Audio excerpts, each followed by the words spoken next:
The experiences in which an individual has during their lifetime can have a significant impact on their identity. The differences between what people experience can relate significantly to gender, religion, age, and even their cultural heritage. This also links well in with equality versus equity. The term equity basically refers to the fairness of something, as opposed to equality, which means something is equal. Equity is a major factor in gaining an identity. One's identity is shaped through their experiences throughout schooling. I interviewed my great Nana, whom I call Nana Dutchie. So Nana Dutchie was born in Holland and is aged 97 years.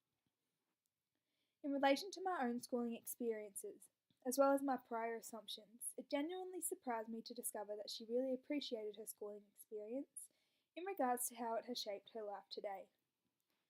In regards to the Equality Act 2010, equality is defined as ensuring people are not disadvantaged, discriminated against, or excluded from full participation. To support this equality, it is often that people do not get the same treatment, however they do get fair treatment, which is where the term equity stems from. The Equality Act 2010 identifies 9 protected characteristics in which people are discriminated against.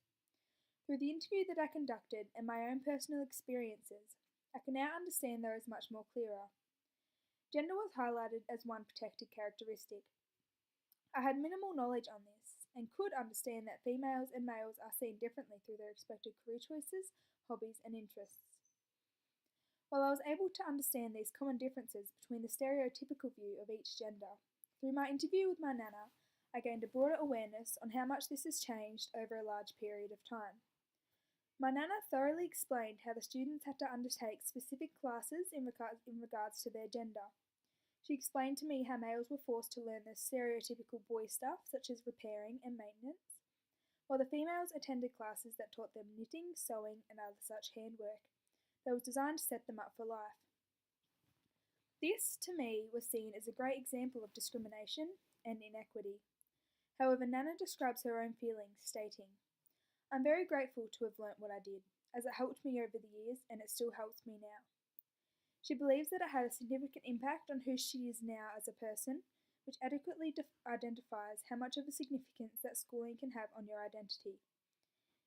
In relation to my own schooling experience, I can note that children in primary school received that ability to learn the same stuff up until high school, where they were able to choose specific subjects that were of interest to them, and most probably helped in setting them up for their career of choice. That is what I can identify as an act of equity, and is perhaps the reason that I originally believed Nana would show regret or upset towards her schooling experience. Another reason that I had that opinion was because students in Holland only completed school up until year 11, which to me seems very young, however Nana seeing this as normal. I have also been able to gain an in-depth understanding of discrimination in the form of racism and othering, as identified by Bruce Burnett, who defines othering as the generation of social categories such as non-white and non-heterosexual, which are produced in a manner that emphasises a fundamental difference from what is considered ordinary. Being born in Australia with Australian parents and having what people would identify as an Australian lifestyle, I have had no experiences in regards to racism. I have an understanding of the term and what it means. However, I have no experiences to relate to and actually had very limited knowledge on the many ways that this can act in a form of discrimination. While I have of course experienced discrimination through other means, such as being bullied throughout schooling, or perhaps not being good enough, or even being denied a job due to age or ability, which again relates to the Equality Act 2010, I have not experienced it in the form of racism. Burnett thoroughly explores the importance of educators in their role of moving beyond multiculturalism. With just the reading, I can get a grasp on how this is the case. However, through my interview, I was able to look at this through a more realistic lens and significantly broaden my understanding.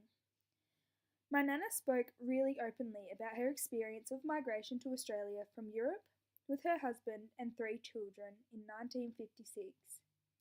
Having 3 small children between the ages of 7 and 12, Nana was able to recognise the huge cultural difference in schooling. Not only that, just from Nana's stories I was able to piece together how much of a significant impact that teachers and schooling can have on an individual. To explain this further, I can use the experiences of Nana's children. Due to their previous schooling experiences, Nana's two sons had great skill in playing the drums. However, unfortunately, due to their cultural differences and the horrific down look on migrants throughout that time period, the two boys were treated very poorly in regards to this. They were refused participation in music classes due to their much higher skill levels in comparison to the other students. Nana claimed the teacher hated migrants. This is a sad but very accurate example of inequity. Potentially to create a more diverse and equitable environment, the school could have organised separate lessons or classes for those of different skill levels, as this would have efficiently been a perfect example of showing equity towards all students.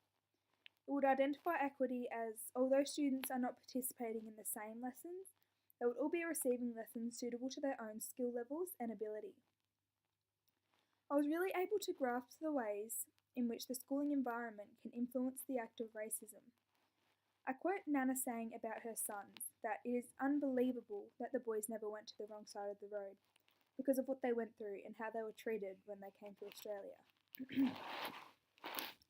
Another thing that truly shapes an individual's identity is their personal life experiences. This I can relate to an individual's own cultural capital. Bordeaux's theory of cultural capital explains how one's accumulation of knowledge, behaviours and skills through experience can subsequently explain one's cultural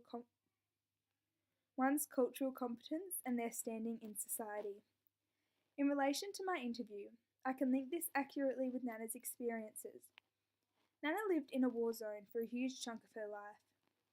She told me horrific stories about the things she experienced that I could never imagine going through. I quote Nana saying, "I have never thrown food, even old bread. My daughter throws it out, but I never will. You can crumble it up and make pancakes. I'll never waste any food." Due to her experiences of living in a war zone, she understands what it is like to have things taken away from her. From this discovery of mine, I was able to incorporate Nana's experiences with her sense of cultural capital. Before beginning my interview, I always perceived cultural capital as something we acquire just through our parents or our socioeconomic status. However, I have since learned that it works much more fluently with our life experiences and what they taught us. This links perfectly well with our identity and us as a person. For example, Nana has always been very careful with money and never has and claims that she never will put herself in debt. This is a trait that has been acquired through her experiences of having things taken from her and restricted money due to living in a war zone. Continuing on with personal experiences, it can be said that one's social interactions as a school student can have a great impact on their social skills and abilities that take part in forming their identity. Nana had very modern parents who restricted her from seeing her friends outside of school, which had a significant impact on Nana's social skills in the beginning of her life. It was when she reached an older age that her grandmother stepped in and helped her to sneak out to see her friends. The reason that I mention this is because it accurately identifies who had a great impact on her social skills and how today she can communicate with everyone fluently. When asked, Nana also admitted that her grandmother was one of her greatest influences in life and forming her identity.